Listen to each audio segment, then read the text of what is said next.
My purpose is not to write the history of a party, but that of one of the greatest revolutions which has taken place among men, the history of a mighty impulse which was given to the world 3 centuries ago, and the influence of which is still in our day everywhere perceived. The history of the Reformation is different from the history of Protestantism. In the former, everything bears testimony to a revival of human nature, to a transformation, social and religious, emanating from God. In the latter are too often seen a remarkable degeneracy from primitive principles, party intrigue, a sectarian spirit, and the impress of petty private feelings. The history of Protestantism might interest none but Protestants. The history of the Reformation is for all Christians, or rather all men. The historian has a choice in the field in which he is to labour. He may describe the great events which change the face of a people, or the face of the world. Or he may narrate the calm and progressive course, whether of a nation, the church, or mankind, which usually follows great social changes. Both fields of history are highly important, but the preference in point of interest seems due to those epochs which, under the name of revolutions, introduce a nation or society at large to a new era and a new life. Such a transformation I have attempted to describe with very humble powers, hoping that the beauty of the subject will compensate for my want of ability. In styling it a revolution, I give it a name which in our day is in discredit with many, who almost confound it with revolt. This is a mistake. A revolution is a change which takes place in the world's affairs. It is something new evolved, revolvo, from the bosom of humanity, and indeed before the end of the last century the term was oftener used in a good than a bad sense. They spoke of a happy, a marvellous revolution. The Reformation, being a re-establishment of the principles of primitive Christianity, is the opposite of a revolt. For that which behoved to revive it was a regenerating, for that which must always subsist, a conservative movement. Christianity and the Reformation, while establishing the grand principle that all souls are equal in the sight of God, and overthrowing the usurpations of a haughty priesthood which presumed to place itself between the Creator and his creature, lay it down as a fundamental principle of social order that all power is of God, and cry aloud to all, love your brethren, fear God, honour the King. The Reformation differs essentially from the revolutions of antiquity, and from the greater part of those of modern times. In these, political changes are in question, and the object is to establish or overthrow the ascendancy of one, or it may be of many. The love of truth, of holiness and eternity was the simple yet powerful spring by which our Reformation was effected.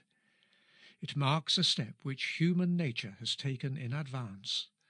In fact, if man, instead of pursuing only material, temporal, earthly interests, proposes to himself a higher aim, aspiring to immaterial and immortal blessings, he advances and makes progress. The Reformation is one of the brightest days of this glorious advance.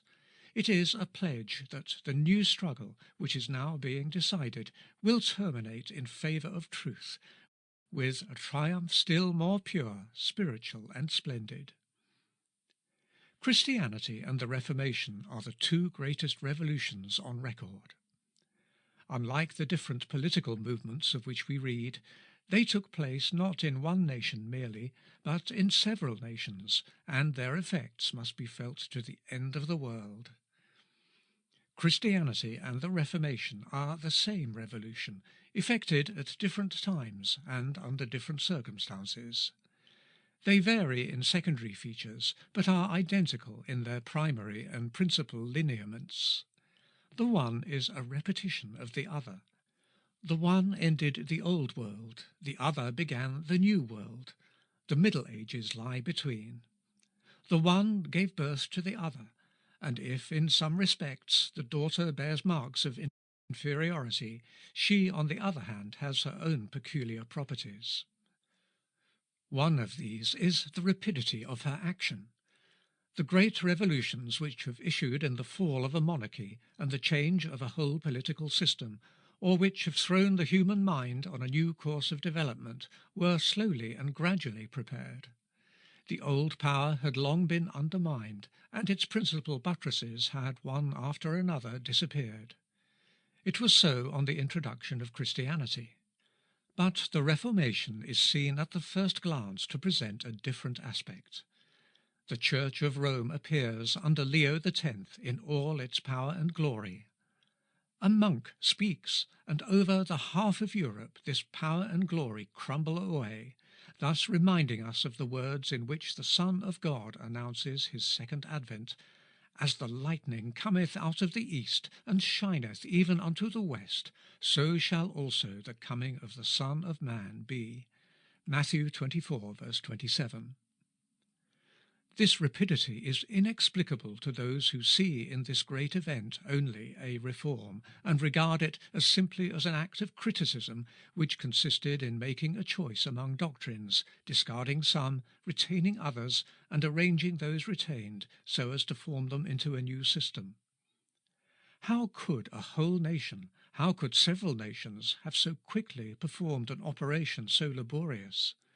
How could this critical examination have kindled that fire of enthusiasm which is essential to great and, above all, to rapid revolutions? The Reformation, as its history will show, was altogether different. It was a new effusion of the life which Christianity brought into the world. It was the triumph of the greatest of doctrines, that which animates those who embrace it with the purest and strongest enthusiasm, the doctrine of faith, the doctrine of grace.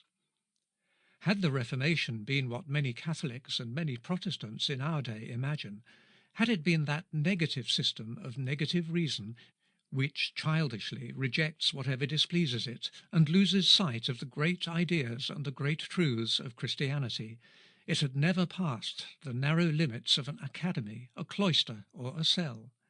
It had nothing in common with what is generally understood by Protestantism. Far from being a worn-out, emaciated body, it rose up like a man of might and fire. Two considerations explain the rapidity and the extent of this revolution. The one must be sought in God, and the other among men. The impulse was given by a mighty and invisible hand, and the change effected was a divine work. This is the conclusion at which an impartial and attentive observer, who stops not at the surface, necessarily arrives. But the historian's task is not finished, for God works by second causes. A variety of circumstances, many of them unperceived, gradually prepared men for the great transformation of the 16th century, and accordingly the human mind was ripe when the hour of its emancipation pealed. The task of the historian is to combine these two great elements in the picture which he presents, and this has been attempted in the present history. We shall be easily understood when we come to trace the second causes which contributed to the Reformation, but some perhaps will not understand us so well, and will even be tempted to tax us with superstition when we attribute the accomplishment of the work to God. The idea, however, is particularly dear to us. This history, as indicated by the inscription on its title page, places in front and over its head the simple and prolific principle, God in history. But this principle being generally neglected and sometimes disputed, it seems necessary to expound our views with regard to it, and thereby justify the method which we have seen it proper to adopt. History cannot in our day be that lifeless series of events which the greater part of previous historians deemed it sufficient to enumerate. It is now understood that in history, as in man, are two elements, matter and spirit. Our great historians, unable to satisfy themselves with a detail of facts, constituting only a barren chronicle, have sought for a principle of life to animate the materials of past ages. Some have borrowed this principle from art, aiming at vivid, faithful, and graphic description, and endeavouring to make their narrative live with the life of the events themselves. Others have applied to philosophy for the spirit which should give fruit to their labours. To facts they have united speculative views, instructive lessons, political and philosophical truths, enlivening their narrative by the language which they have made it speak, and the ideas which it has enabled them to suggest. Both methods doubtless are good, and should be employed within certain limits. But there is another source, to which, above all others, it is necessary to apply for the spirit and life of the past. I mean religion. History should be made to live with its own proper life. God is this life. God must be acknowledged, God proclaimed in history. The history of the world should purport to be annals of the government of the Supreme King. I have descended into the field to which the narratives of our historians invited me, and there seen the actions of men and of states in energetic development and violent collision. Of the clang of arms I have heard more than I can tell, but nowhere have I been shown the majestic form of the judge who sits umpire of the combat. And yet in all the movements of nations there is a living principle which emanates from God. God is present on the vast stage on which the generations of men successively appear. True, he is there a God invisible, but if the profane multitude pass carelessly by because he is concealed, profound intellects, spirits which feel a longing for the principle of their existence, seek him with so much the more earnestness, and are not satisfied until they are prostrated before him. And their inquiries are magnificently rewarded. For from the heights which they must reach in order to meet with God, the history of the world, instead of exhibiting to them as to the ignorant crowd a confused chaos, is seen like a majestic temple on which the invisible hand of God himself is at work, and which from humanity, as the rock on which it is founded, is rising up to his glory. Shall we not see God in those great phenomena, those great personages, those great states, which rise and suddenly, so to speak, spring from the dust of the earth, giving to human life a new impulse, form, and destiny? Shall we not see him in those great heroes who start up in society at particular epochs, displaying an activity and a power beyond the ordinary limits of man, and around whom individuals and nations come without hesitation, and group themselves as around a higher and mysterious nature? Who flung forward into space those comets of gigantic form and fiery tail, which only appear at long intervals, shedding on the superstitious herd of mortals either plenty and gladness, or pestilence and terror? Who, if not God? Alexander seeks his origin in the abodes of divinity, and in the most irreligious age there is no great renown which strives not to connect itself in some way with heaven. And do not those revolutions which cast down dynasties, or even whole kingdoms, into the dust, those huge wrecks which we fall in with in the midst of the sands, those majestic ruins which the field of humanity presents, do not those cry loud enough, God in history?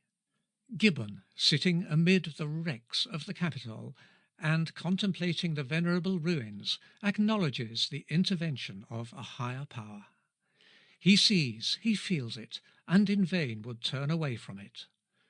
This spectre of a mysterious power reappears behind each ruin, and he conceives the idea of describing its influence in the history of the disorganization, the decline and fall of this Roman power which had subjugated the nations.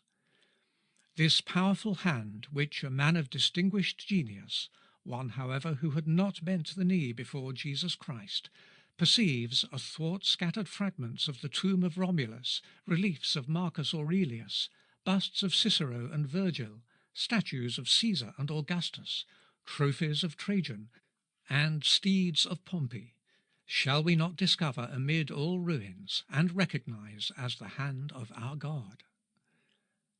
Strange, this interposition of God in human affairs, which even pagans had recognized, men reared amid the grand ideas of Christianity treat as superstition. The name which Grecian antiquity gave to the sovereign God shows us that it had received primitive revelations of this great truth of a God, the source of history and of the life of nations. It called him Zeus, that is to say, he who gives life to all that lives, to individuals and nations. To his altars kings and subjects come to take their oaths, and from his mysterious inspirations Minos and other legislators pretend to have received their laws. Nay, more, this great truth is figured by one of the most beautiful myths of pagan antiquity. Even mythology might teach the sages of our day. This is a fact which it may be worthwhile to establish. Perhaps there are individuals who will oppose fewer prejudices to the lessons of paganism than to those of Christianity. This Zeus, then, this sovereign God, this eternal spirit, the principle of life, is father of Clio, the muse of history, whose mother is Mnemosyne, or memory. Thus, according to antiquity, history unites a celestial to a terrestrial nature. She is daughter of God and man. But, alas, the short-sighted wisdom of our boasted days is far below those heights of pagan wisdom. History has been robbed of her divine parent, and now an illegitimate child, a bold adventurer, she roams the world, not well knowing whence she comes or whither she goes. But this divinity of pagan antiquity is only a dim reflection, a flickering shadow of the eternal Jehovah. The true God, whom the Hebrews worship, sees meet to imprint it on the minds of all nations that he reigns perpetually on the earth, and for this purpose gives, if I may so express it, a bodily form to this reign in the midst of Israel. A visible theocracy behoved for once to exist on the earth, that it might incessantly recall the invisible theocracy which will govern the world for ever. And what lustre does not the great truth, God in history, receive from the Christian dispensation? Who is Jesus Christ, if he be not God in history? It was the discovery of Jesus Christ that gave John Müller, the prince of modern historians, his knowledge of history. The gospel, he says, is the fulfillment of all hopes, the finishing point of all philosophy, the explanation of all revolutions, the key to all the apparent contradictions of the physical and moral world, in short, life and immortality. Ever since I knew the Saviour, I see all things clearly. With him there is no difficulty which I cannot solve. So speaks this great historian, and in truth, is not the fact of God's appearance in human nature the keystone of the arch, the mysterious knot which binds up all the things of earth and attaches them to heaven? There is a birth of God in the history of the world, and shall not God be in history? Jesus Christ is the true God in the history of men. The very meanness of his appearance proves it. When man wishes to erect a shade or shelter on the earth, you may expect preparations, materials, scaffolding, workmen, tools, trenches, rubbish. But God, when he is pleased to do it, takes the smallest seed, which a newborn babe could have clasped in his feeble hand, deposits it in the bosom of the earth, and from this grain, at first imperceptible, produces the immense tree under which the families of the earth recline. To do great things by imperceptible means is the law of God. In Jesus Christ, this law receives its most magnificent fulfillment. Of Christianity, which has now taken possession of the portals of nations, which is at this moment reigning or wandering over all the tribes of the earth from the rising to the setting sun, and which incredulous philosophy herself is obliged to acknowledge as the spiritual and social law of the world, of this Christianity, the greatest thing under the vault of heaven, nay, in the boundless immensity of creation, what was the commencement? An infant, born in the smallest town of the most despised nation of the earth, an infant whose mother had not what the poorest and most wretched female in any one of our cities has, a room for birth, an infant born in a stable and laid in a manger. There, O God, I behold and I adore thee. The Reformation knew this law of God and felt she had a call to accomplish it. The idea that God is in history was often brought forward by the Reformers. In particular, we find it on one occasion expressed by Luther under one of those grotesque and familiar yet not undignified figures which he was fond of employing in order to be understood by the people. "The world," said he one day at table among his friends, "the world is a vast and magnificent game at cards, consisting of emperors, kings, and princes. For several ages the Pope has beaten the emperors, princes, and kings who stooped and fell under him. Then our Lord God came and dealt the cards, taking to himself the smallest, Luther, and with it has beaten the Pope, who beat the kings of the earth. God used it as his ace. He hath put down the mighty from their seats, and exalted them of low degree," says Mary. Luke 1:52. The period whose history I am desirous to trace is important with reference to the present time. Man, on feeling his weakness, is usually disposed to seek for aid in the institutions which he sees existing around him, or in devices, the offspring of his own imagination. The history of the Reformation shows that nothing new is done with what is old, and that if, according to our Saviour's expression, there must be new vessels for new wine, there must also be new wine for new vessels. It directs man to God, the sole actor in history, to that divine word, always ancient from the eternity of the truths which it contains, always new by the regenerating influence which it exerts, which 3 centuries ago purified society, restoring faith in God to those whom superstition had enfeebled, and which at all epochs in the world's history is the source from which salvation proceeds. The enfeebled world was rocking on its base when Christianity appeared. National religions which had sufficed for the fathers could no longer satisfy the children. The new generation could not be moulded in the ancient forms. The gods of all nations transported to Rome had there lost their oracles, as the nations had there lost their liberty. Brought face to face in the capital, they had mutually destroyed each other, and their divinity had disappeared. A great void had been made in the religion of the world. A kind of deism, destitute of spirit and life, kept floating for some time over the abyss in which the vigorous superstitions of the ancients were engulfed. But, like all negative beliefs, it was unable to build.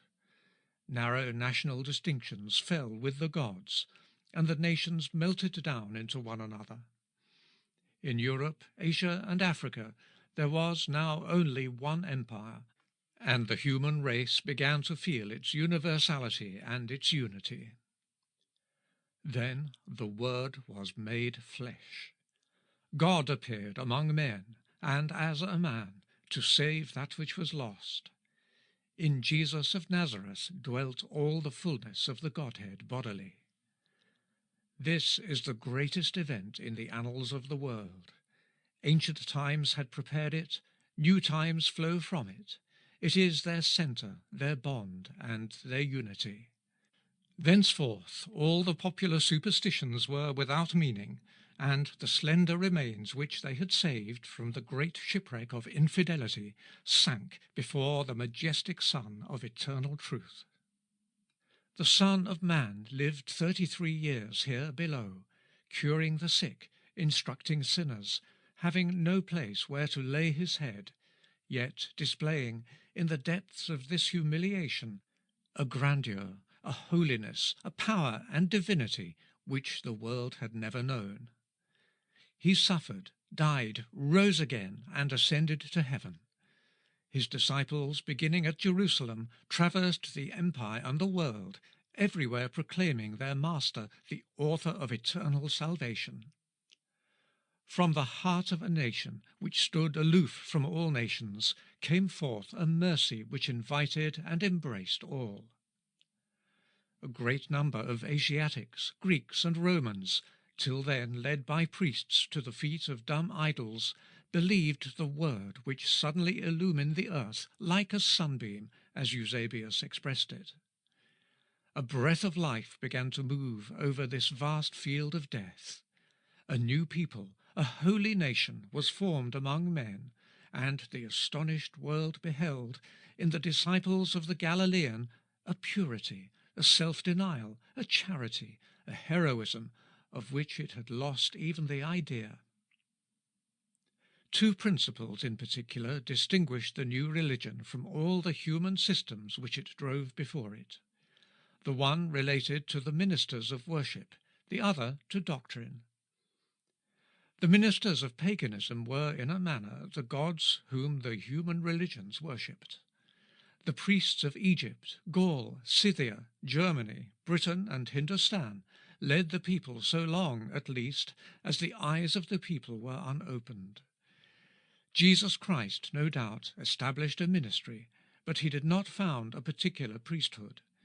He dethroned the living idols of the nations, destroyed a proud hierarchy, took from man what man had taken from God, and brought the soul again into immediate contact with the divine source of truth, proclaiming himself sole master and sole mediator. "One is your master, even Christ," said he, "and ye are all brethren." Matthew chapter 23, verse 8. In regard to doctrine, human religions had taught that salvation was of man. The religions of the earth had framed an earthly religion. They had told man that heaven would be given him as a hire. They had fixed its price, and what a price! The religion of God taught that salvation came from God, was a gift from heaven, the result of an amnesty, an act of grace by the sovereign. God, it is said, has given eternal life. It is true Christianity cannot be summed up under these two heads, but they seem to rule the subject, especially where history is concerned.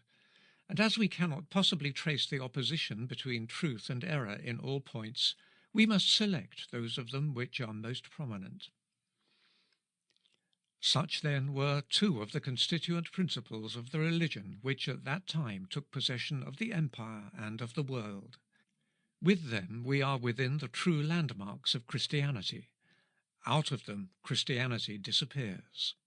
On the preservation or the loss of them depended its greatness or its fall.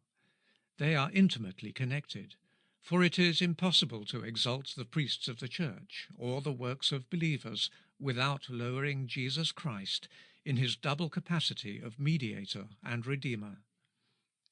The one of these principles should rule the history of religion, the other should rule its doctrine. Originally both were paramount. Let us see how they were lost.